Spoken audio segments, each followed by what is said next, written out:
Noticed Haley driving by our house slowly throughout the week, sometimes parking across the street for extended periods. The surveillance was escalating beyond digital harassment into physical stalking. Monday morning at daycare brought another warning. Emma's teacher pulled me aside quietly, glancing around to ensure privacy. Someone had been approaching other parents during pickup time, asking questions about our family. The inquiries seemed innocent on the surface, but felt orchestrated to gather information. Haley's next move came through social media. She created a private Facebook group called Protecting Our Children and invited every parent from Emma's daycare. The group's header featured a photo of Emma from a public playground visit, cropped to remove me from the frame. The violation of using my daughter's image made my hands shake as I scrolled through the invitation list. I recognized the manipulation pattern immediately. Years ago, Haley had done something similar to our cousin Martha over a borrowed wedding dress. Martha had accidentally spilled wine on it at the reception, and Haley had systematically turned their entire friend group against her. The isolation had been so complete that Martha moved to another state. Wednesday afternoon, Emma's best friend's mother confronted me in the parking lot. She'd seen Haley crying at Starbucks that morning, surrounded by sympathetic daycare moms. Haley had painted herself as the victim, claiming I'd destroyed her family out of jealousy. The performance had been convincing enough that this mother now questioned whether Emma should continue their playdates. Relief came from an unexpected source. Maria, another daycare parent, approached me Thursday morning. She declined to join Haley's Facebook group because something felt off about the whole situation. Maria's ex-husband had used similar tactics during their custody battle, and she recognized the signs of manipulative behavior immediately. David installed security cameras that weekend after discovering footprints in the flower bed beneath Emma's bedroom window. The soil had been disturbed multiple times, suggesting repeated visits.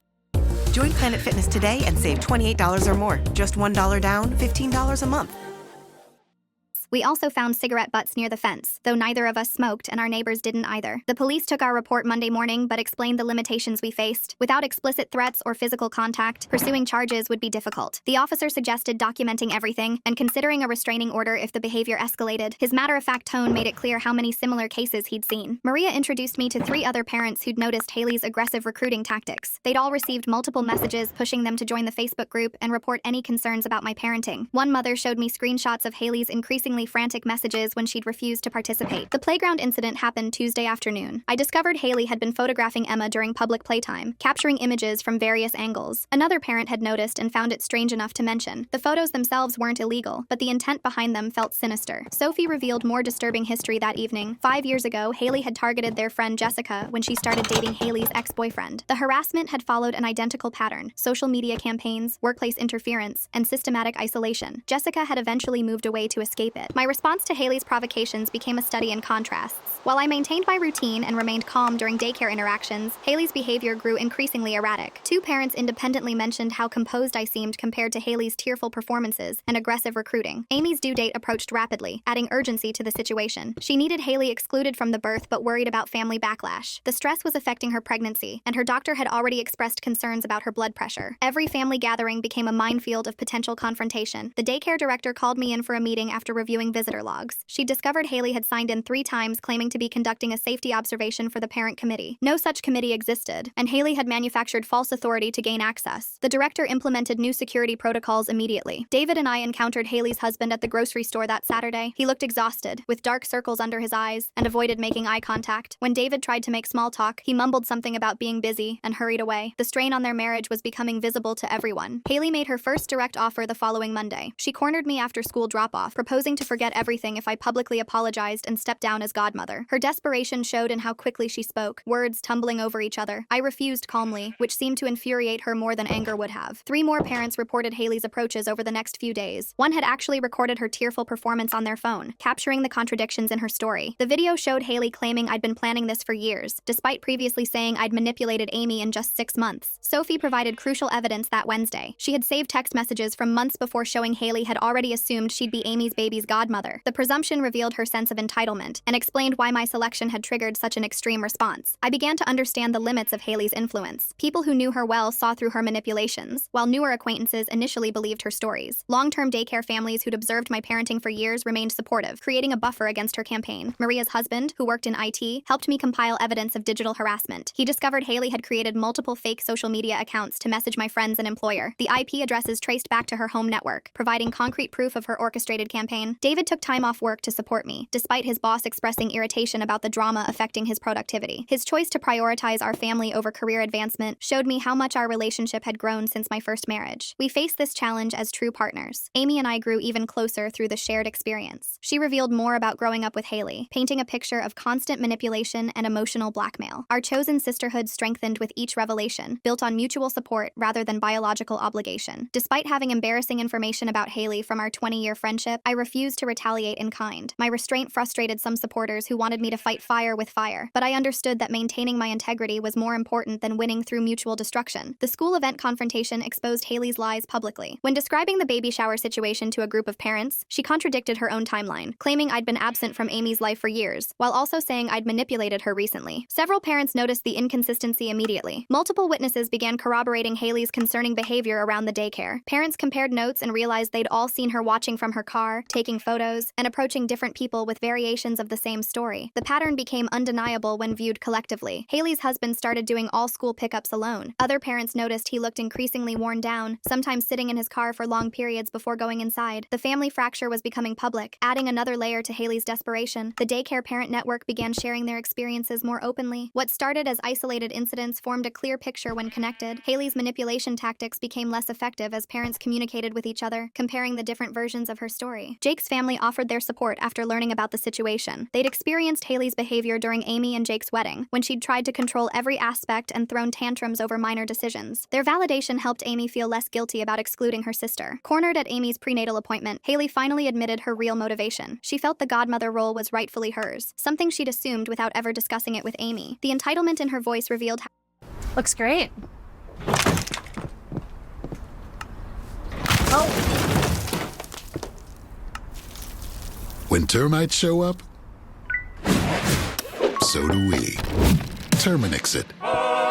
she viewed relationships as possessions rather than choices. Key daycare parents began apologizing for initially believing Haley's stories. They'd realized the truth through observing both of us over time. My consistent behavior contrasted sharply with Haley's escalating dramatics, making it clear who was being truthful. Haley's options narrowed as more people refused to engage with her campaign. Her Facebook group membership stalled, and several parents who'd initially joined quietly left. The momentum she'd tried to build was reversing, leaving her increasingly isolated. Sophie's old text messages revealed Haley had used identical tactics during the wedding dress incident with Martha. The same phrases appeared: concerns about mental stability, claims of manipulation, systematic contact with mutual friends. The playbook was so similar it seemed rehearsed. I prioritized keeping Emma's life normal despite the chaos. Her activities continued unchanged, and I ensured she remained unaware of the adult drama. My protective instincts focused on shielding her rather than paranoid restrictions, maintaining balance despite legitimate concerns. The daycare community's support grew stronger after witnessing my dignified response. Parents who'd remained neutral initially began offering help, from coordinating playdates to sharing security concerns. The solidarity felt genuine, built on observed behavior rather than taking sides. Haley's attempts to infiltrate my book club and gym both failed spectacularly. Members rejected her applications after recognizing her name from the daycare drama. Word had spread through overlapping social circles, creating natural barriers to her harassment. The pharmacy parking lot incident changed everything. Haley's husband witnessed her screaming at me while I calmly loaded groceries into my car. The contrast between her hysteria and my composure finally opened his eyes to what others had been seeing. He sat in his car afterward, head in his hands. Community awareness of Haley's behavior reached a tipping point. She found herself quietly excluded from social events as hosts worried about potential drama. The isolation she'd tried to create for me was reflecting back on her instead. Maria helped compile documentation showing over 100 instances of contact and stalking in just 3 weeks. The sheer volume demonstrated obsessive behavior that went far beyond normal family conflict. The evidence would prove crucial for any legal action. Amy went into early labor, forcing immediate decisions about hospital security. The stress of Haley's campaign had affected her pregnancy, and her doctor insisted on strict limitations on visitors. The medical necessity provided cover for excluding Haley without direct confrontation. Haley's mask completely dropped when she demanded hospital access as real family. She called the nursing station repeatedly, insisting on her rights as Amy's sister. The staff, briefed on the situation, remained professionally firm in following Amy's wishes. I faced a difficult choice between supporting Amy during labor and protecting my own family from potential escalation. David and I created a schedule that allowed me to be present for Amy while ensuring Emma remained supervised and safe at all times. The safety plan we developed with trusted daycare parents showed how much I'd grown. Instead of facing harassment alone, alone, I'd learn to accept help and build community support. The network we created provided both practical security and emotional strength. Amy's mother finally acknowledged the truth after witnessing Haley's hospital behavior. The extended family's Thanksgiving plans changed accordingly, with Haley being uninvited from the gathering. The matriarch's decision carried weight that individual conflicts couldn't achieve. Through persistent documentation and witness accounts, Haley's pattern became undeniable to everyone except herself. The evidence painted a clear picture of escalating harassment that no reasonable person could dismiss. Truth had become our strongest weapon. Haley's husband moved to his mother's house after discovering she'd involved their son in her schemes. She'd been coaching him to ask other children questions about Emma's family, crossing a line that even he couldn't ignore. The separation marked a serious consequence for her actions. One last manipulation attempt came through Amy's mother's death years ago. Haley tried to use their shared grief to turn Amy against me, claiming their mother would be horrified by Amy's choice. The emotional blackmail failed when Amy firmly rejected the attempt to weaponize their mother's memory. Amy's final rejection of Haley's manipulation was absolute. She chose the family that had chosen her, supporting her through pregnancy complications while Haley created chaos. The biological bond couldn't compete with genuine care and respect. Haley's husband insisted on family therapy after documenting her obsessive behavior. He'd kept records of her computer activity, late-night planning sessions, and increasingly erratic behavior. His ultimatum forced Haley to confront consequences she couldn't manipulate away. Our chosen family unit emerged stronger from surviving the crisis together. Amy, Jake, David, and I formed bonds that went beyond traditional relationships. We'd proven that family meant showing up during hard times, not just claiming connection through blood. Several community members who'd initially supported Haley began reaching out with apologies. They'd realized how they'd been manipulated and wanted to make amends. The community healing process started with acknowledging how division had been artificially created. I presented Haley's pattern to a family meeting using only facts and documentation. No emotional appeals or personal attacks, just time-stamped evidence and witness statements. The truth spoke more powerfully than any argument could have. The family collectively decided to establish boundaries with Haley for everyone's protection. This wasn't about punishment, but about preventing future harm. The decision came from group consensus rather than individual conflict, making it harder for Haley to challenge. Former victims of Haley's manipulation began sharing their stories at the family meeting. Martha joined via video call from her new state, describing how Haley had isolated her over the wedding dress incident. The pattern of behavior stretched back years, each story reinforcing what I'd experienced. Family members who dismissed individual incidents couldn't ignore the collective evidence. The school officially banned Haley from the grounds after reviewing security footage. The daycare director implemented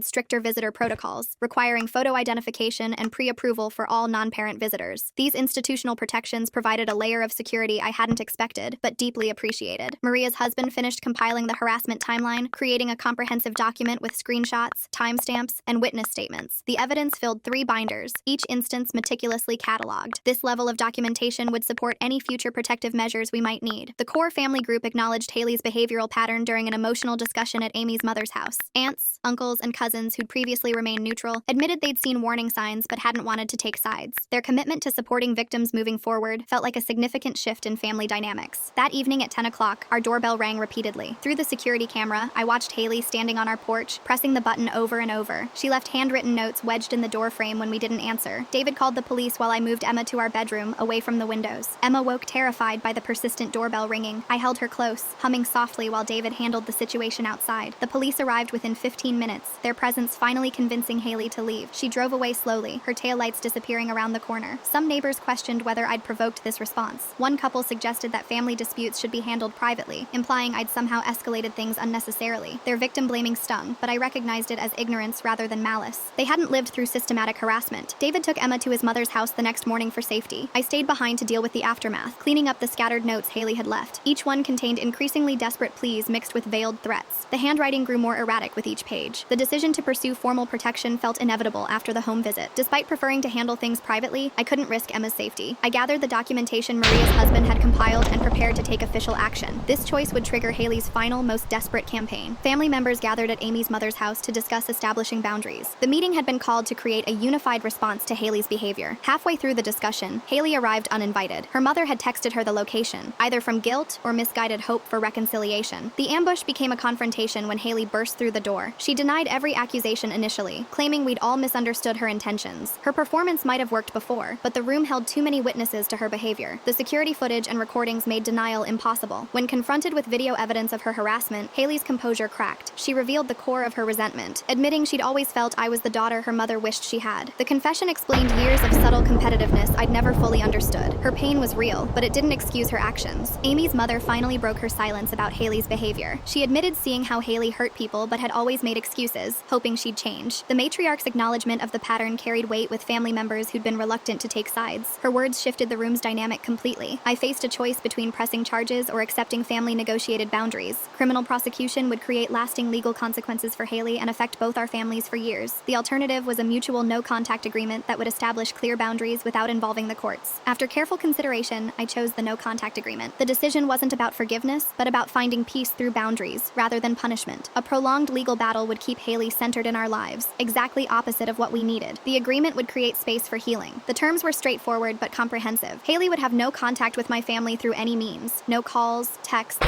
social media, or physical approach. She couldn't use third parties to relay messages or gather information. Any violation would result in immediate legal action with all documented evidence presented. Haley had to accept these terms or face prosecution for stalking and harassment. The choice was hers, but the consequences of refusal were clear. Her husband, still living separately, attended the meeting to witness the agreement. His presence added weight to the seriousness of the situation. Her final attempt to guilt Amy failed completely. Haley tried emotional manipulation one last time, claiming Amy was choosing a friend over blood. But Amy stood firm, surrounded by family members who'd finally seen the truth. The unified front left Haley with no leverage for her usual tactics. Extended family members agreed to enforce the no-contact boundaries. They would refuse to relay messages, share information, or enable any form of contact. This collective commitment was crucial. Haley's manipulations had always relied on finding weak links in family loyalty. Now those links were reinforced. I reclaimed my peace as Haley's influence permanently ended. The constant anxiety of checking over my shoulder, screening unknown calls, and worrying about Emma's safety began to fade. Freedom felt different than I'd expected. Quieter, calmer, like releasing a breath I'd been holding for months. Haley entered therapy voluntarily after her husband made it a condition of reconciliation. He'd documented enough of her obsessive behavior to insist on professional help. Whether she'd actually change remained uncertain, but at least she was facing consequences that might lead to self-reflection. The community began healing from the divisions Haley had created. Parents who'd been turned against each other started talking again, comparing notes about how they'd been manipulated. The daycare pickup line returned to normal conversations instead of whispered concerns and suspicious glances. New bonds formed among those who'd stood together against Haley's toxicity. Maria and I developed a genuine friendship built on mutual support. Other parents who'd refused to join Haley's campaign became part of our trusted circle. We were stronger for having survived the experience together. Amy chose to name her daughter Hope, honoring new beginnings after family trauma. The name carried special meaning. Hope for healthier relationships, for chosen family, for boundaries that protect rather than divide. Every time I heard it, I remembered that sometimes love means letting go. 6 months later, I stood as godmother at Hope's baptism. The church was filled with people who'd supported us through the crisis. The no-contact agreement had created necessary space for healing. Haley channeled her energy into therapy and her own family, while our chosen family thrived without fear. Both women learned that sometimes the greatest act of love is letting go. Our children would grow up in separate but peaceful worlds, protected by the boundaries we'd established. I finally understood that family isn't about proximity or history, but about who celebrates your joy without needing to own it.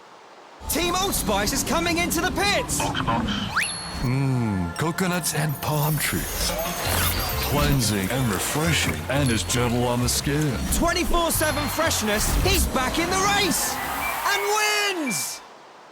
My brother's ex manipulated my entire family into thinking I was crazy after I found his hidden letter proving she murdered him for insurance money. So I connected with her past victim's family and exposed her deadly pattern. I was 15 when my brother's pregnant ex-girlfriend moved in. My brother had been gone for 3 weeks, a sewer slide that no one saw coming. One day we were planning what movie to watch on New Year's Eve, and 6 days later I was standing outside the funeral home, crying into my comfort blanket. I was sitting at our kitchen table when Mom announced that Sarah, Connor's ex-girlfriend, would be moving in. She's 4 months pregnant, Mom said. Like that explained everything. It's what Connor would have wanted. Let's make her feel welcome. So I tried to make her feel welcome. When Sarah walked in carrying just 2 suitcases, her hand on her small bump, I helped her wheel them into the house. She never called our parents Mom and Dad when Connor was alive, but suddenly she was sobbing into my mother's arms saying, "Mom, I don't know what I'd do without you." They gave her Connor's old room immediately. At dinner, she took his seat without asking, and Dad instructed me to give her Connor's favorite mug for her decaf coffee. "I know this is hard, sweetie," Mom said when she caught me staring, "but Sarah and the baby need us." The next few months were hell. I buried the unbearable pain of grief under good grades and fake smiles. years. I bit my tongue when my parents transferred my entire college fund to Connor's baby's fund without a second thought. When Sarah asked to wear Connor's clothes, I said yes through gritted teeth, said it made her feel closer to him. My parents gave her everything, his car, his laptop, access to his bank accounts, all for the baby. Mom didn't notice when I started failing my classes and wearing long sleeves. She was too busy planning baby showers and prenatal appointments. Meanwhile, I was playing the same Beatles song on my Alexa for hours every day. Here Comes the Sun, Connor's favorite. Every night at dinner, I smiled while she sat in his chair and told stories about him that didn't sound right. I still started iMessage games in our chat every night, even though I knew I was just playing with myself. And my parents screamed at me for going to the cemetery and refusing to let go of the past. So I always went alone with my blanket, napping beside his grave like it was his bedroom floor. Sarah tried to give me advice, like Connor would have, but Connor never gave advice. He just listened and made stupid jokes until I felt better. The breaking point came on what would have been Connor's 18th birthday. The Arctic Monkeys, Connor's favorite band, was having a concert near us, and I was planning to scream all the lyrics to his favorite songs. But when I mentioned it at breakfast, Sarah's face tightened. Actually, I've already rented the lake spot for my gender reveal party on the same day. Connor would want us celebrating new life, not dwelling on death. I begged my parents to let me go to the concert and the gender reveal party. Mom looked at me like I was insane. How could you try to ruin this for Sarah? Dad slammed his coffee mug down. Connor's baby is our future. You need to stop living in the past. You will be at the party. You will smile, and you will stop making everything about your grief. Something in me finally snapped. Connor didn't even want kids yet. He told me he wanted to wait until, well, Connor isn't here to want anything, is he? Sarah interrupted, her perfect widow mask slipping for just a second. I knew there was no reasoning with them, so I sighed and went to take a depression nap in my room. When I woke up at 1 a.m., I staggered over to my shelf to look at my hidden box of Connor's things, except it wasn't there. It was like it had disappeared. Concert tickets, photos, the silly friendship bracelet he made me had all vanished into thin air. I brought it up at breakfast the next day. Sarah just smiled. I donated them because you were having trouble letting go. My parents nodded approvingly. I took another 4-hour nap. The gender reveal was torture. Sarah announced the baby would be Connor Jr., Zrenya, and everyone cooed while I wanted to scream. That night, while following my routine of stalking his Facebook and wondering what I could have done differently, I realized something. I didn't want to forget Connor's voice, so I did what any rational teenager would do in that situation. I broke into his laptop to look for audio files he might have of him talking, but what I found made me sick. Browser history full of searches about leaving a pregnant partner, screenshots of Sarah's text to someone saved as Mike Work, with hearts and planning meetups. Connor had been tracking her location. He'd figured out she was lying about where she went. There were journal entries about feeling trapped, about Sarah mentioning his life insurance policy too often, about his coffee tasting weird. The last entry was dated the day before he died. The letter in our spot, the attic crawl space where we used to hide during Mom and Dad's fights. I waited until 2 a.m. and crept up there, using my phone's flashlight. Behind the loose board where we used to stash candy, there was an envelope with my name on it. If you're reading this, something happened to me. I need you to know the truth about Sarah and the baby. My hands trembled as I unfolded the letter. Connor's handwriting stared back at me, slightly shaky but unmistakably his. The baby isn't mine. I overheard Sarah on the phone with Marcus admitting it, and I've been recording her drugging my coffee. The words blurred as tears filled my eyes. I pressed my hand over my mouth to muffle the sob threatening to escape. Connor had known. He'd been trying to protect himself, trying to gather evidence, and somehow it had all gone wrong. Footsteps creaked on the stairs below. I shoved the letter under my mattress just as my bedroom door opened without a knock. Sarah stood there in one of Connor's old hoodies, her hand resting on her bump. "Can't sleep either?" she asked sweetly, but her eyes scanned my room systematically, taking in every detail. The open closet door, the slightly displaced rug where I'd been pacing, the way I sat too stiffly on my bed. She walked in uninvited and sat down next to me, the mattress dipping under her weight. I fought the urge to shift away as she sighed dramatically. "I've been having nightmares about Connor," she said, watching my face carefully. "He told me you two had a special hiding spot where you used to play as kids." My blood turned to ice. The attic. She knew about the attic. I forced myself to shrug casually. "We had lots of hiding spots when we were little. Kid stuff." Her smile didn't reach her eyes. "He was very specific about this one. Said you two would hide there during your parents' fights." Such a sweet memory. My phone buzzed on the nightstand. A text from an unknown number. Sarah's gaze followed mine to the screen, but I grabbed it before she could see. "You should get some sleep," I said, standing up. "Big day tomorrow with your doctor's appointment." She didn't move. You know, grief can make people imagine things, see conspiracies where there aren't any. Your parents are worried about you. I'm fine. Are you? She stood slowly, smoothing down Connor's hoodie. "Because..." At Grainger, we're for the ones who pay attention to every little detail. The ones who fuss, tinker, and sweat the small stuff. Because you know the tiniest thing can make the biggest difference when it comes to keeping business moving. We get it. We're the same way, offering access to product experts to help you quickly and easily find what you need. So whatever your industry, you know you're always getting professional-grade products. Call, click Grainger.com, or just stop by.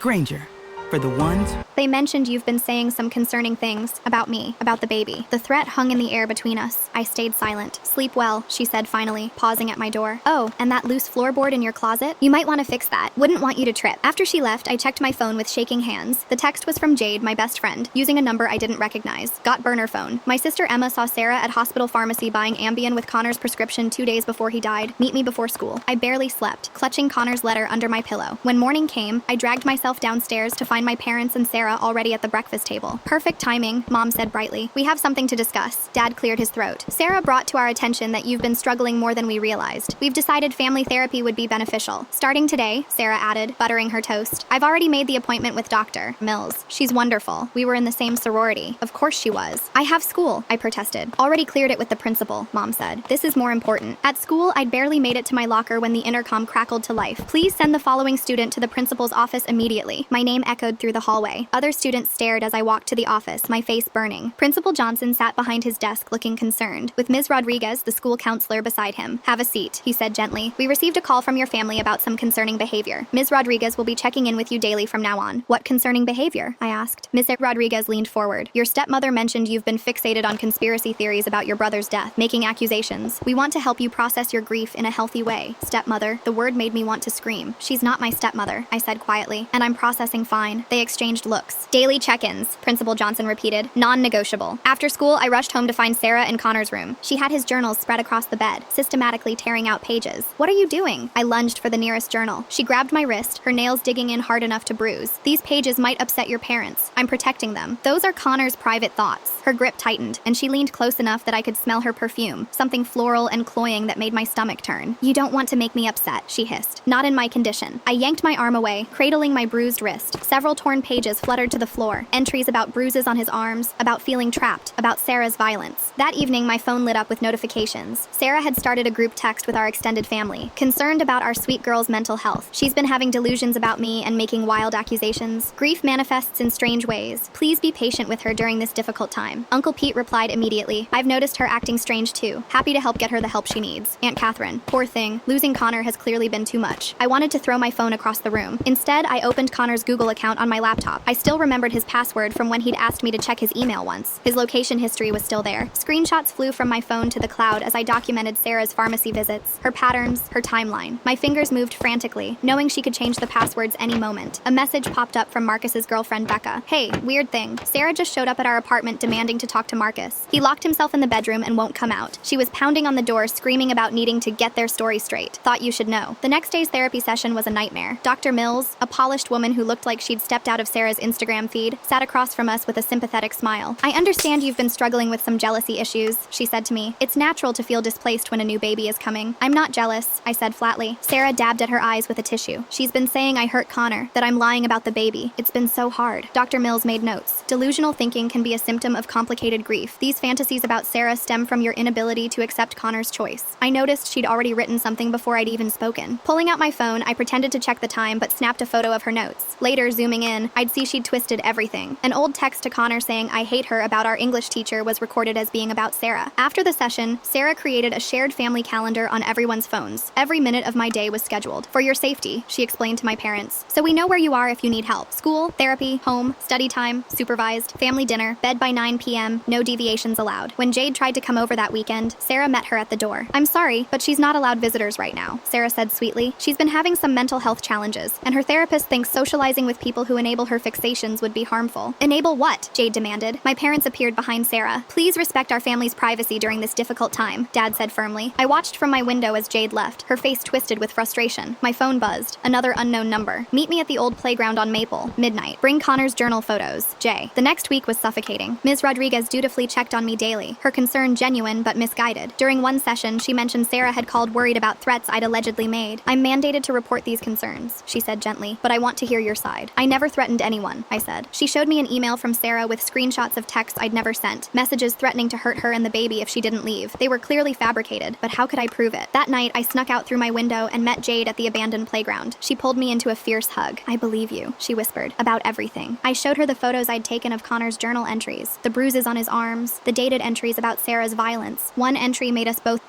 For those who want more out of every moment this summer, Mazda has more 2025 IIHS top gas. She threatened to make it look like I hurt her if I try to leave, showed me bruises she gave herself, said no one would believe me. She's done this before. There was a photo paper clipped to the page, Sarah's arms covered in bruises, but the angle was all wrong for someone else to have caused them. This is evidence of blackmail, Jade breathed. We need to document everything. We spent an hour photographing every page, every entry, uploading everything to multiple cloud accounts. Jade gave me one of her burner phones to keep hidden. My mom's friend is a lawyer, she said. We're going to figure this out. Walking home, I felt a tiny spark of hope. Maybe Connor's truth would finally come out. The next morning, Jake, one of Connor's co-workers, pulled me aside at the grocery store. I need to tell you something, he said quietly. The week before Connor died, Sarah came to our work crying about him abusing her, made a huge scene. But after she left, I was in the parking lot on break and saw her in her car. She was laughing, like really laughing, taking selfies. It was weird. Would you tell my parents that? I asked desperately. He shifted uncomfortably. I don't want to get involved with family drama. Please. Connor was your friend. He sighed. I'll think about it. I started noticing patterns in Sarah's behavior. Morning sickness only during arguments. Energy for shopping trips, but too tired to help with chores. The bump that seemed to change sizes depending on what she wore. During family dinner, she pushed her food around, claiming nausea. The baby's been so active today, she said, rubbing her stomach. But when Mom suggested she lie down, Sarah perked up immediately when her phone buzzed. Oh, Marcus is having a crisis. I should call him. You know, for closure. She practically skipped out of the room. Later that week, Marcus's sister reached out through Jade. We met at a coffee shop 2 towns over. My friend's brother died last year, she said quietly. Tom Chen. Similar circumstances. Pregnant girlfriend moved in with his family after. She left town when people started asking questions. My blood ran cold. What was her name? Jennifer Walsh. But Tom mentioned she'd changed it once before. I created an anonymous blog that night, documenting everything. The timeline, the evidence, Connor's journal entries. I posted from the library computer during my supervised study time, clearing the browser history after each session. When Sarah tried to access my social media accounts, 2-factor authentication blocked her. I played dumb when she complained to my parents about technical issues. Maybe the baby brain is making you forget passwords, I suggested innocently. Her mask slipped for just a second, pure rage flashing in her eyes before the sweet smile returned. A few days later, Mrs. Chen from down the street stopped me while I was taking out the trash. I've been meaning to tell someone, she said quietly. That night Connor died. Sarah was at my house, borrowed my car for an emergency around 2 a.m., brought it back 2 hours later with mud on the tires, thought it was strange. The pieces were falling into place. The Ambien, the borrowed car, the timeline that didn't match Sarah's story. At dinner, Sarah announced she'd scheduled more family therapy. Dr. Mills thinks intensive treatment might be necessary, she said, not looking at me. There's a wonderful facility that specializes in grief-related psychosis. My parents exchanged worried looks. Let's see how the outpatient therapy goes first, Mom said carefully. Sarah's hand went to her stomach. I just worry about the stress affecting the baby. Connor would want his child to grow up in a peaceful environment. I bit my tongue so hard I tasted blood. Connor's child, the baby that wasn't even his. That night, I heard Sarah on the phone in Connor's room, her voice low and urgent. The kid knows something. No, I can't just leave yet. The insurance money. I know what we agreed, but this family has more than... Don't threaten me. I pressed my ear against the wall, trying to hear more, but she must have moved away from the wall. The next morning, I woke to find my bruised wrist photographed and documented in a medical file on the kitchen table. Evidence of self-harm, Sarah explained sadly to my parents. Dr. Mills says it's escalating. I pulled up my sleeve. The bruises were clearly finger marks, but the photos were taken at an angle that made them look self-inflicted. She grabbed me, I protested, when I tried to save Connor's journals. Sweetheart, Mom said gently. Sarah showed us the security footage from the hallway. You were alone when you went into Connor's room. What security footage? We don't have cameras inside, Dad sighed. The new system Sarah installed, for safety. I felt the walls closing in. She was rewriting reality, and everyone believed her version. But Connor's letter was still hidden under my mattress. His truth was still there, waiting. And somewhere out there, Tom Chen's family had their own questions about a woman who might have been Jennifer Walsh before she became Sarah. The battle for Connor's truth was just beginning. I recognized Sarah's pattern immediately. Public concern, private threats, isolation tactics, exactly what Connor's journal had described. The realization made my skin crawl as I watched her performance at breakfast, dabbing at fake tears while explaining to my parents how worried she was about my deteriorating mental state. Emma, the hospital nurse who was Jade's sister, texted me during lunch period. She'd checked the pharmacy records and confirmed Sarah had picked up Connor's Ambien prescription the day he died. Security footage showed her leaving with a full bottle, enough to kill someone if mixed with alcohol. The timestamp matched perfectly with Mrs. Chen's account of Sarah borrowing her car that night. Sarah must have sensed the walls closing in because her next move was calculated. She showed up at Jade's mother's house with a box of homemade cookies and tears streaming down her face. Jade watched from her bedroom window as Sarah tried to convince her mother that I was having a mental breakdown, that Jade was enabling dangerous delusions. But Jade had already warned her mother about Sarah's manipulation tactics. Her mother politely but firmly told Sarah that she trusted her daughter's judgment and asked her to leave. That small victory gave me hope, but I knew I needed to protect the evidence. I carefully removed Connor's letter from under my mattress and photographed every word with Jade's burner phone. The original went into a tampon box in my bathroom, the one place Sarah wouldn't search. I uploaded the photos to 3 different cloud accounts, each with different passwords, then cleared the phone's history. My parents decided to take me to the police station for what they called a wellness check. They explained to the officer that they were concerned about my mental health, that I'd been making accusations about Sarah. The officer listened patiently, but explained that without evidence of immediate danger danger to myself or others, there was nothing he could do. I sat there silently, knowing that speaking up would only make me look more unstable. Connor's gaming friend Derek had been following my anonymous blog. He sent a private message offering to share chat logs from Connor's final days. Connor had confided in him about feeling scared, about Sarah's mood swings, about finding bruises on his arms he couldn't explain. Derek had screenshots of everything, including Connor's message the night before he died saying he was going to leave Sarah and stay with a friend. Marcus's sister showed me something that made my blood run cold. She'd found Sarah's old social media profiles under the name Jennifer Walsh. The photos were definitely her, just with different colored hair. There were posts about her boyfriend Tom, photos of them together, and then suddenly nothing. The account went dark right around the time Tom died from an accidental OD. She also had a newspaper clipping about Tom's death. The article mentioned he'd recently increased his life insurance policy and that his girlfriend was pregnant. Sound familiar? The parallels were too obvious to ignore. Same substances, same circumstances, same pattern of moving in with the grieving family. When my parents confronted me about the blog posts that were starting to circulate among Connor's friends, I stayed calm. I showed them one specific entry from Connor's journal where he wrote about being scared, about Sarah mentioning his life insurance policy during arguments, about feeling like he couldn't leave. Dad's face changed as he read Connor's familiar handwriting describing his fear. Sarah's response was swift. She announced she was moving up the wedding to my father. She claimed it would honor Connor's memory and provide stability for the baby. The ceremony would be small, family only, in just 2 weeks. Once she had legal rights as Dad's wife, she'd have access to everything: the house, the bank accounts, the life insurance policies on our entire family. Jake finally worked up the courage to tell my parents what he'd witnessed. He described Sarah's performance at Connor's workplace, how she'd sobbed about abuse in front of everyone, then laughed and took selfies in her car afterward. He showed them security footage from the parking lot that backed up his story. Mom's face went pale as she watched Sarah's transformation from victim to victor in the span of minutes. Sarah's mask started slipping more frequently. When I refused to be in the wedding party, she cornered me in the hallway and snarled that no one had believed Connor either. The words escaped before she could stop them, an admission that she'd done this before. She quickly covered by claiming she meant no one believed Connor about wanting to wait to have kids, but we both knew what she'd really meant. Mom began asking questions. Why did Sarah need access to Connor's life insurance so urgently? Why was she pushing for such a quick wedding? Why did her stories about Connor keep changing? She pulled me aside one evening and asked about my concerns. For the first time in months, she actually listened. Marcus finally agreed to meet with me. He was terrified of Sarah but knew he needed to tell the truth. He revealed that Sarah had admitted during their affair that she was already pregnant when she met Connor. She'd targeted him specifically because she knew about his family's money, about the life insurance policy his parents had taken out. Marcus had text messages proving everything, including Sarah begging him to run away with her the night before Connor died. Dad started paying attention to details he'd previously ignored. Sarah's stories about Connor didn't match the son he'd known for 17 years. Connor supposedly told her things he'd never mentioned to his family, had opinions that contradicted everything Dad knew about him. The more Dad thought about it, the less sense it made. Security footage from our neighbor's doorbell camera became the smoking GN. It showed Sarah leaving our house at 2 a.m. the night Connor died, just as Mrs. Chen had said. She returned at 4 a.m., plenty of time to have driven to Connor's apartment and back. Her alibi that she'd been asleep in the guest room all night was completely destroyed. Jade risked being grounded to maintain our communication. She snuck me a second burner phone when the first one's battery started dying, kept copies of all the evidence on flash drives hidden around her room, and coordinated with the growing network of people who were starting to see through Sarah's lies. Mrs. Chen offered to let me study at her house in the afternoons. It became my safe haven where I could meet with allies, plan our next moves, and work on documenting the truth without Sarah's surveillance. Mrs. Chen had never liked Sarah, had always found her tears too convenient and her grief too performative. Despite having numerous opportunities to plant false evidence or manipulate the situation in my favor, I refused. I wanted Connor's truth to come out, but I wanted it to come out honestly. Every piece of evidence was real, every witness statement genuine. I wouldn't stoop to Sarah's level of deception. During one family dinner, Sarah contradicted herself about the last time she'd seen Connor. First, she said it was the morning he died, then changed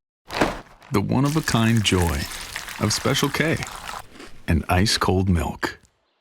it to 2 days before, then back to that morning. My parents exchanged worried glances across the table. The cracks in her story were becoming impossible to ignore. Marcus agreed to meet me secretly at a diner 3 towns over. He was shaking as he told me everything. Sarah had been with him the night before Connor died, begging him to leave town with her. She'd said Connor was getting suspicious, that her plan was falling apart. She'd cried about being trapped, about needing money to start over. Marcus had refused to help her, and she'd left in a rage. Sarah's carefully maintained image began cracking in public. Jake, Mrs. Chen, and Emma started comparing notes at the grocery store, their hushed conversations drawing attention. Other neighbors mentioned strange things they'd noticed. Sarah taking long phone calls in her car, meeting with unknown men at odd hours, the way she'd smile when she thought no one was looking. A clear pattern emerged through everyone's observations. Sarah targeted young men with life insurance policies and families with money. She claimed abuse when questioned, used pregnancy to gain sympathy, and always positioned herself as the victim. The same story, different families, different names. Jade's family offered to pay for a lawyer consultation. Her mother had become invested in helping after Sarah's attempted manipulation. The lawyer listened to our evidence and and said that while criminal charges would be difficult without more proof, the family could certainly take civil action to protect their assets. My anonymous blog gained traction among Connor's friends. They started sharing their own strange encounters with Sarah, how she'd pumped them for information about Connor's finances, how she'd tried to isolate him from his support system, how different Connor had seemed in his final weeks. The comment section became a repository of small details that painted a damning picture. When confronted about timeline inconsistencies during dinner, Sarah lost control for just a moment. She blurted out that Connor was going to leave her with nothing, then quickly blamed it on pregnancy hormones. But the damage was done. My parents heard the anger in her voice, saw the calculation in her eyes. My parents finally apologized for not listening to me sooner. Mom admitted she'd suspected something was off, but wanted so badly to believe in the baby, in having a piece of Connor still with them. She'd chosen the comfortable lie over the difficult truth, and now she was seeing the cost of that choice. Sarah realized she was losing control. I watched from my window as she paced in the backyard, making frantic phone calls to unknown numbers. She started packing valuable items from around the house into boxes in her room. Connor's watch, Mom's jewelry that had been put away for safekeeping, electronics that could be easily sold. Marcus's sister confirmed what we'd suspected. Tom Chen was her friend's brother, and the pattern was identical. Same substances, same staged sewer slide, same pregnant girlfriend who disappeared when questions got too uncomfortable. 2 deaths, 2 families destroyed, and Sarah had almost gotten away with it twice. I warned Marcus that he might be Sarah's next target if she couldn't salvage her current situation. He agreed to record any conversations with her going forward. Within days, she called him crying, begging for help, saying the family had turned against her. He recorded everything, including her admission that she needed money to disappear. Connor's friends created a group chat to share evidence. Jake's security footage, Emma's pharmacy records, Mrs. Chen's testimony, Derek's chat logs. It all painted a picture of a woman who had systematically planned Connor's murder. The timeline was damning when laid out sequentially. Sarah's attempts to turn the family against me backfired spectacularly. My parents discovered she'd been intercepting mail, hiding bills, and rerouting Connor's mail to a P.O. box she controlled. She'd been slowly draining his accounts, small amounts that wouldn't trigger alerts but added up over time. The real smoking GN came when Dad found Connor's sewer slide note in Sarah's jewelry box. She'd forgotten to destroy it, probably keeping it as insurance. But the handwriting was wrong. It used phrases from Connor's journals but lacked his natural flow. Dad knew his son's handwriting better than anyone, and this wasn't it. Extended family members started reaching out to apologize. Uncle Pete admitted Sarah had been feeding him lies about my mental health for months, playing on his concern to build a network of people who would support her version of events. He felt sick when he realized how he'd been manipulated. Tom's family had hired a private investigator after his death. They shared the report with us, and the similarities were undeniable. Same pattern of isolation, same financial exploitation, same convenient sewer slide after increasing life insurance. The investigator had tracked Jennifer Walsh's movements after Tom's death. She'd disappeared for 6 months before emerging as Sarah. Sarah's wedding planning became increasingly desperate. She needed legal rights before the truth fully emerged. She booked venues, ordered flowers, sent invitations, all while maintaining the facade of the grieving girlfriend honoring Connor's memory. But her rush to lock down legal status was transparent. During wedding dress shopping, Mom saw Sarah's true nature emerge. When the sales clerk made a minor mistake, Sarah erupted in rage, making a scene about incompetent service and threatening to destroy the shop's reputation online. The mask had slipped completely, revealing the calculating predator beneath. I realized the full scope of Sarah's plan. If she married Dad, she'd have access to everything. The house, the bank accounts, the life insurance policies on our entire family. We'd all become potential targets. The woman who'd called twice wouldn't hesitate to call again if it meant financial gain. Instead of confronting Sarah with aggression, I presented the evidence to my parents calmly and methodically. I let the facts speak for themselves. The timeline, the witnesses, the documentation. There was no emotion in my presentation, just truth laid bare. It was more powerful than any accusation. One by one, family members began refusing to attend the rushed wedding. They cited concerns about timing, the need to honor Connor's memory properly, discomfort with the circumstances. Sarah watched her carefully constructed plan crumble as her support system evaporated. The documented evidence became undeniable. Sarah's own words in recorded conversations with Marcus damned her. She'd admitted to choosing Connor because his family had money, and he was weak enough to control. She'd laughed about how easy it was to manipulate grieving families. She'd bragged about her previous success with Tom. My parents told Sarah the wedding was postponed indefinitely. She maintained her sweet facade, but I saw rage flash in her eyes. She knew the game was almost over, but she wasn't giving up yet. Predators like Sarah always had one more move to play. Sarah made a last desperate manipulation attempt. She claimed she was having complications with the pregnancy, needed immediate financial help for medical care. She produced fake hospital bills, staged phone calls with doctors, even wore a larger prosthetic bump to seem further along. Dad asked for proof of the pregnancy complications, real documentation from real doctors. Sarah stalled, made excuses, claimed the hospital was slow with paperwork, but she couldn't produce anything because there were no complications with a pregnancy that didn't exist with Connor's child. Then Sarah's ex-boyfriend from before Connor showed up at our house. He demanded she return the money she'd stolen from him, revealed he was the baby's actual father. He had paternity test results, bank statements showing the theft, proof that Sarah had been planning this con for over a year. The family rallied around me for the first time since Connor's death. Mom apologized for choosing the comfortable lie over the difficult truth about Connor. She'd wanted so badly to believe in the baby, in having a piece of her son still with them, that she'd ignored every red flag. Tom's mother reached out directly, She offered to share their investigation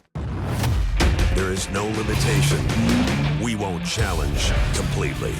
files, promised to support any legal action we chose to take. She'd been waiting 2 years for another family to see through the woman who'd called her son. Finally, she had allies in seeking justice. I presented the complete timeline to a family meeting. 2 victims, same method, same exploitation of grieving families. The pattern was undeniable when laid out clearly. Sarah had refined her technique with each victim, but the core elements remained consistent. Marcus provided the final piece of evidence, a recording of Sarah admitting she'd chosen Connor because his family had money, and he was weak enough to control. She'd laughed about how easy it was to manipulate grieving families, how profitable tragedy could be if you played it right. Mrs. Chen testified to our family that Sarah had specifically asked to borrow her car to visit Connor that night, claiming she needed to talk to him about the baby. The car was returned hours later with mud on the tires from the dirt road leading to Connor's apartment complex. Mrs. Chen had kept quiet out of respect for our grieving family, but now she understood the significance of that detail. The complete evidence file painted a devastating picture. Sarah's pattern stretched back at least 2 years, with 2 confirmed deaths, and Marcus as a potential 3rd victim if her current plan had failed. The methodology was consistent. Target vulnerable young men with financial assets, claim pregnancy, exploit grieving families, then disappear when questions arose. Connor's USB drive was exactly where his letter said it would be, hidden in the spare tire compartment of his car. The files contained audio recordings of Sarah drugging his coffee, photos of bruises she'd inflicted on him, and a detailed timeline of her abuse. He'd been building a case to protect himself, documenting everything meticulously. The final recording was dated the night before he died, Sarah's voice clear as she threatened to claim he'd assaulted her if he tried to leave. Our family gathered in the living room for what would be the final confrontation. Dad served Sarah a formal eviction notice with Uncle Pete standing as witness. The document gave her 24 hours to vacate the premises. Sarah's face cycled through emotions, shock, rage, then calculated tears as she tried one last manipulation. She pulled out her phone, threatening to call the police and claim Dad had assaulted her. Her fingers hovered over the emergency number as she described the story she'd tell, how he'd grabbed her, pushed her, threatened the baby, the same tactics she'd used on Connor and Tom. My phone chose that exact moment to die. The recording of Sarah's confession to Marcus was on it, the one piece of evidence that could immediately disprove her claims. The family wavered, uncertainty creeping back in as Sarah's tears intensified. She clutched her stomach, wailing about stress on the baby, about Connor's family turning against his child. Mom stepped forward, her face set with determination. She pointed at Sarah's midsection where the pregnancy bump had mysteriously vanished since yesterday. The prosthetic padding Sarah had been wearing was gone, forgotten in her panic. The supposedly 7-month pregnant woman had a completely flat stomach. While the family argued about next steps, I slipped out the back door and ran to Jade's house. My legs burned as I sprinted through familiar streets, knowing every second counted. Jade met me at the door with her laptop already open, the cloud backup of evidence ready. Her mother was on the phone with Tom's family, coordinating the final pieces. Tom's mother had been waiting for this moment. She sent our entire family email list a comprehensive file, the private investigator's report documenting Sarah's identity changes, financial records showing Tom's drained accounts, witness statements from his friends about Sarah's behavior before his death. The evidence was overwhelming and undeniable. Sarah returned from the police station 2 hours later to find our entire family assembled in the living room, plus Tom's mother who'd driven 3 hours to be there. The room was silent as she walked in, her confidence faltering as she recognized the woman whose son she'd called. Each person presented their evidence methodically. Jake showed the security footage of her laughing after her performance at Connor's work. Emma presented the pharmacy records and timeline of the Ambien purchase. Marcus's recorded confession played from multiple phones simultaneously, his voice shaking as he described Sarah's manipulation. Mrs. Chen detailed the borrowed car, the timeline that placed Sarah at Connor's apartment when he died. The final revelation came from Tom's mother. Sarah hadn't just called Tom for his insurance money. She'd only received a partial payout because the insurance company had been suspicious of the circumstances. She'd needed another victim, another family to exploit, which led her to Connor. The pattern would have continued with Marcus or someone else if we hadn't stopped her. Connor's friend who worked at a law firm arrived with a document that changed everything. Connor had updated his will a week before his death, leaving everything to me instead of Sarah. He'd known something might happen, had taken steps to protect his assets from her. The document was properly witnessed and notarized, completely legal and binding. The choice fell to me: pursue criminal charges that would mean a long, traumatic trial, or let Sarah leave with the promise that we had enough evidence to bury her if she ever contacted our family again. I looked at my parents' exhausted faces, at Tom's mother who'd been fighting this battle for 2 years, at all the people who'd risked their relationships to help expose the truth. I chose to document everything with the police, but asked them to prioritize our family's healing over a prolonged legal battle. The detective took our statements, collected the evidence, and assured us they'd be investigating both deaths. Tom's case would be reopened with this new information. Justice might be slow, but it would come. Sarah packed her belongings under the watchful eyes of our entire family. She tried one final manipulation, claiming she really was pregnant and we were throwing out a pregnant woman. phone. No one even responded. The boy who cried wolf had exhausted all credibility. Her tears were met with stony silence. When she attempted to take Connor's laptop, claiming it contained photos of their relationship, Dad physically stepped between her and Connor's room. He pulled out his phone, ready to call the police himself if she didn't leave immediately. Sarah's mask finally dropped completely, her face twisting with rage. She turned to Mom, trying to appeal to maternal instinct, sobbing about being alone and pregnant. Mom stood firm beside Dad, their united front unshakable. Even Mom, who'd wanted so desperately to believe in Connor's baby, saw through the manipulation now. The evidence was too overwhelming, the lies too numerous. The police arrived to escort Sarah off the property after she refused to leave voluntarily. 2 officers stood by as she loaded her car, ensuring she only took her personal belongings. They served her with a no-contact order. If she came within 500 feet of any family member, she'd be arrested immediately. As her car pulled away, Sarah's true nature showed through the driver's window. She looked directly at me, her expression cold and calculating. Her lips moved clearly enough for me to read them. Connor was weak, just like you. Then she was gone, taillights disappearing down the street. Our family immediately changed every lock in the house, updated all security codes, and installed a comprehensive camera system. We created a safety plan in case Sarah attempted to return for revenge. The security company noted our address for priority response. We weren't taking any chances. The next weeks were a blur of activity. I started seeing a legitimate grief counselor, one with no connection to Sarah or her network. The therapist helped me process not just Connor's death, but the months of psychological torture that followed. Slowly, I began to separate my grief for my brother from the trauma Sarah had inflicted. Connor's real last message was in a hidden file on the USB drive. A video recorded the week before he died, showing his bruised arms and exhausted face. But his message was clear and strong. He looked directly into the camera and spoke to me, telling me to trust myself, that I was stronger than I knew. He'd known I'd be the one to find the truth. 6 months later, our family gathered at the lake Connor had loved. This time, it was for a proper memorial, not Sarah's twisted gender reveal. His real friends were there, the ones who'd helped expose the truth. Tom's family stood with us, 2 families united by tragedy, but also by justice. I spoke about the real Connor, the brother who made stupid jokes when I was sad, who listened without judging, who hid candy in our secret spot during our parents' fights. Not the false version Sarah had created, but the person we'd actually lost. The grief was still there, would always be there, but it was clean now, not poisoned by lies. Sarah faced investigation in both deaths. The detective called periodically with updates. They'd found more evidence, other families who'd had suspicious encounters with her under different names. The investigation was expanding, but I tried not to focus on it. Justice was important, but healing was more important. My college fund was restored from Connor's estate. The money Sarah had manipulated from my parents was slowly recovered through insurance claims and legal processes. It wouldn't bring Connor back, but at least his final wishes were being honored. He'd wanted me to go to college, to have the future he wouldn't get to see. The house felt different now. Connor's room remained closed most days, but sometimes I'd go in and sit with his things. The journals Sarah hadn't managed to destroy, his gaming setup, the silly friendship bracelet I'd found hidden in his desk drawer. The pain of missing him was constant, but no longer complicated by doubt or manipulation. I returned to school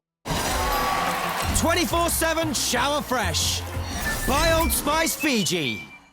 with my head held high. The whispers about my mental health crisis faded as the truth spread through the community. Mrs. Rodriguez apologized for not seeing through Sarah's lies, for letting the system be used against me. Principal Johnson removed all the documentation Sarah had submitted from my record. Jade remained my fiercest ally through everything. Her family had essentially adopted me during the worst months, providing safe harbor when my own home became a battlefield. Our friendship had been tested by Sarah's manipulations, but emerged stronger. She'd believed me when no one else would. The extended family slowly rebuilt trust. Uncle Pete became one of my strongest supporters, furious at how he'd been manipulated into enabling Sarah's abuse. Aunt Catherine sent long letters apologizing for not questioning Sarah's narrative. The family WhatsApp group, once poisoned by Sarah's lies, became a source of support again. Marcus struggled with guilt over his role in everything. He'd been another of Sarah's victims, manipulated and used, but he still felt responsible for not speaking up sooner. He started attending the same grief support group, working through his own trauma. His testimony had been crucial in exposing Sarah, and I made sure he knew how grateful we were. Jake from Connor's work became a regular visitor. He'd carry guilt too about not speaking up when Connor was alive, but I reminded him that Sarah had fooled everyone. He shared stories about Connor at work, funny moments and inside jokes I'd never heard. It helped to know Connor had been happy sometimes, even near the end. Mrs. Chen adopted me as an honorary grandchild. She'd check on me daily, bringing food and sitting quietly when words weren't needed. Her house remained a refuge, a place where I could exist without the weight of everything that had happened. She'd lost her husband young and understood grief in a way that didn't require explanation. The blog I'd created to document evidence transformed into something different. Other families reached out, sharing their own experiences with people like Sarah, not for publicity or attention, but for connection and validation. We created a private support network, sharing resources and warning signs. If we could prevent even one family from experiencing what we had, Connor's death wouldn't be entirely meaningless. Mom and Dad slowly rebuilt their relationship with me. The guilt they carried for not believing me, for enabling Sarah's abuse, was immense. Family therapy, with a legitimate therapist this time, helped us navigate the complicated emotions. They'd been victims too, manipulated by a master predator, but that didn't erase the harm caused by their disbelief. Connor's birthday came and went. This time, time, I attended the Arctic Monkeys concert as planned, screaming the lyrics to his favorite songs. Jade came with me, and we ugly cried through the entire set list. It wasn't the celebration I'd originally planned with Connor, but it honored him in a way Sarah's gender reveal never could have. The investigation into Sarah continued in the background. Detective Morrison called occasionally with updates. They'd connected her to at least 3 suspicious deaths across different states. She'd been doing this for years, perfecting her technique with each victim. The full scope might never be known, but at least she'd been stopped. I graduated high school with honors, my grades recovering once the psychological warfare ended. The college acceptance letters felt bittersweet. Connor should have been helping me choose, teasing me about my safety schools. Instead, I made the decision with his memory as my guide, choosing the engineering program he'd always said I'd excel in. The night before I left for college, I visited Connor's grave one last time, not with my comfort blanket and depression naps, but standing strong. I told him about everything, how we'd exposed Sarah, how the family had healed, how his preparation had saved us all. I promised to live the life he'd wanted for me, to be happy despite the grief. Tom's mother sent a final message as I packed for college. Sarah had been arrested in another state under yet another name, caught in the middle of targeting a new victim. This time, she wouldn't escape justice. The combined evidence from our families and others she'd targeted would ensure she never destroyed another family. My dorm room felt strange at first, too quiet without the constant chaos of the past year. But as I unpacked, I found Connor's friendship bracelet tucked into my suitcase with a note from Mom. She'd saved it from the box Sarah had tried to donate, keeping it safe until I was ready. I wore it every day after that, a reminder of the brother who'd loved me enough to protect me even after death. The other students had no idea about my story, and I preferred it that way. I wasn't the girl whose brother died, or the teen who'd fought a psychopath. I was just another freshman figuring out college life. The anonymity felt like freedom after months of being watched and judged. Late at night, when the grief hit hardest, I'd replay Connor's video message. His faith in my strength had been justified. I'd fought for his truth when everyone doubted me, exposed a killer when the world believed her tears. He'd known I could do it, had trusted me with his final secret. That trust had saved our family. The truth had finally surfaced, just as Connor knew it would.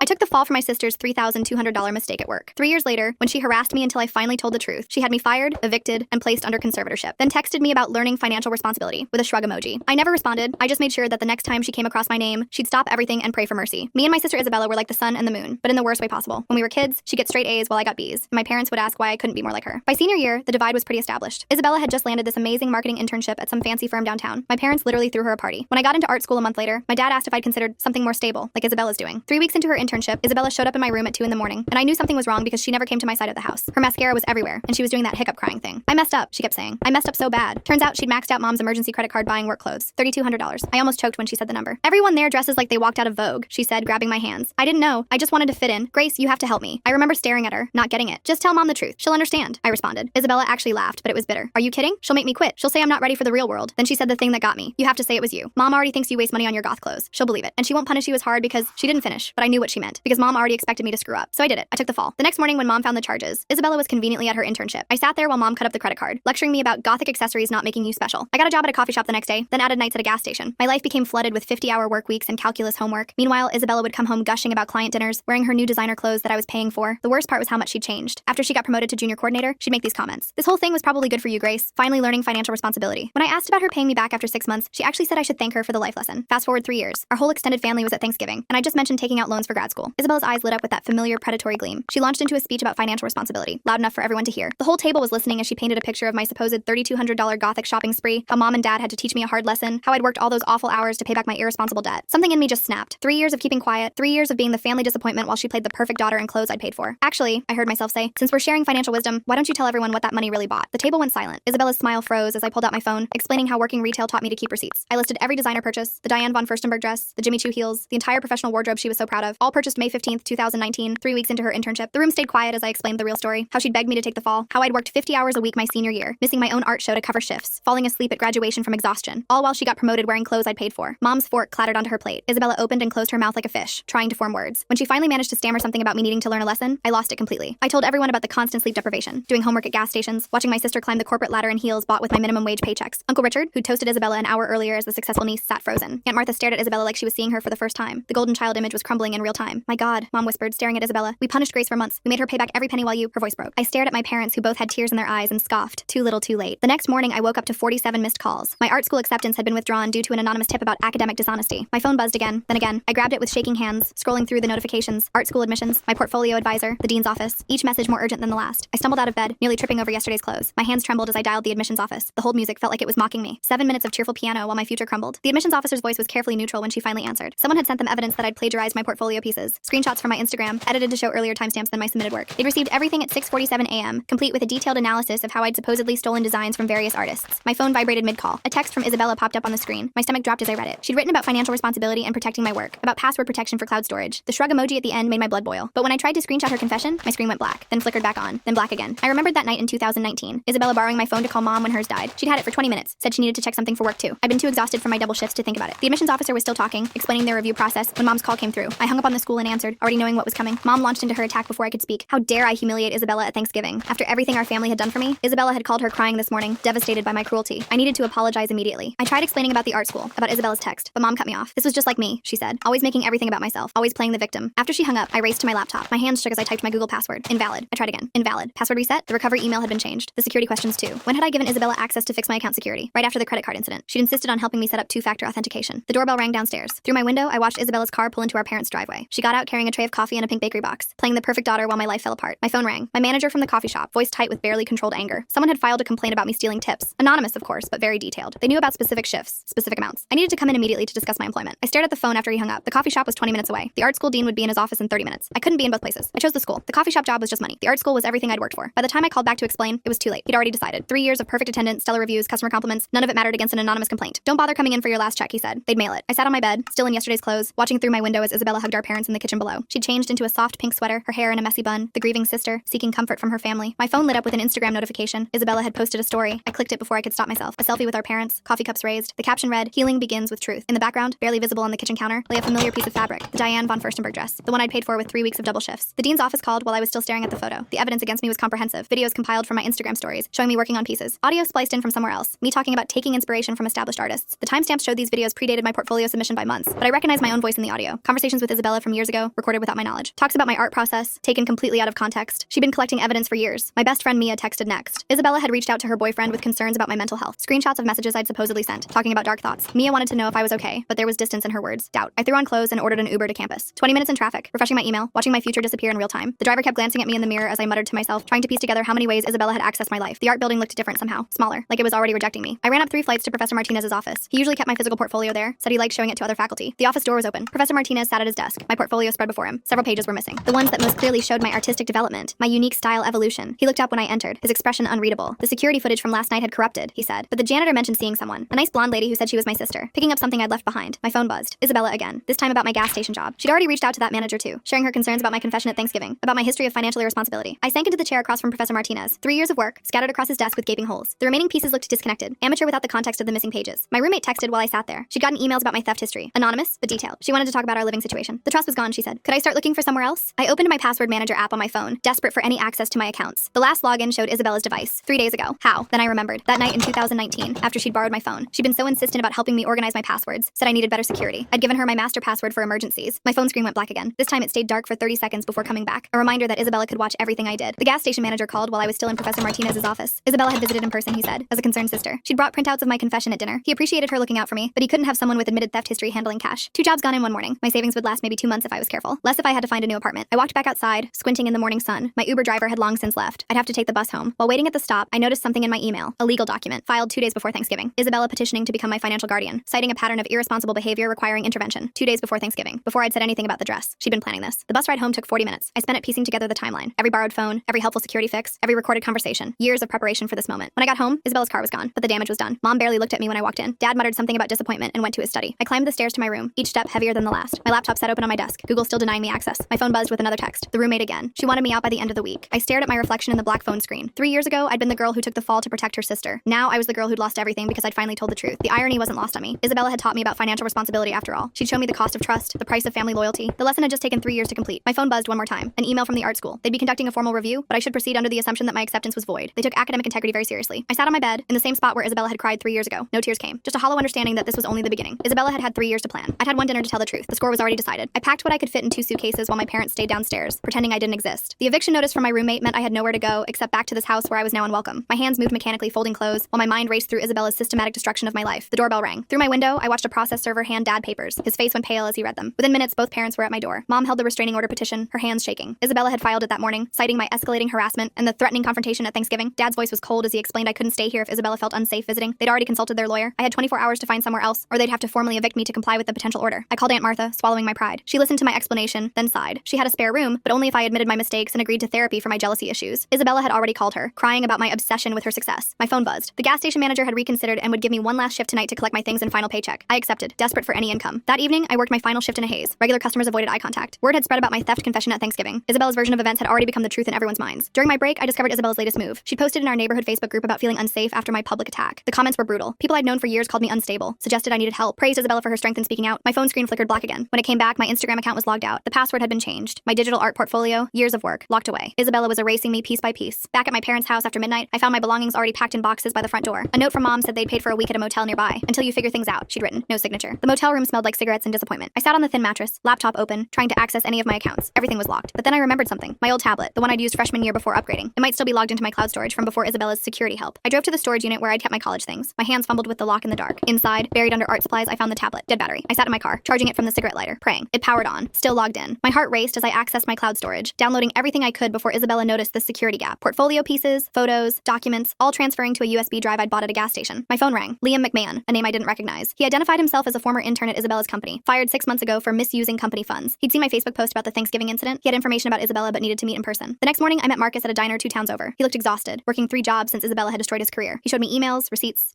The stakes have been raised and covered in cheese.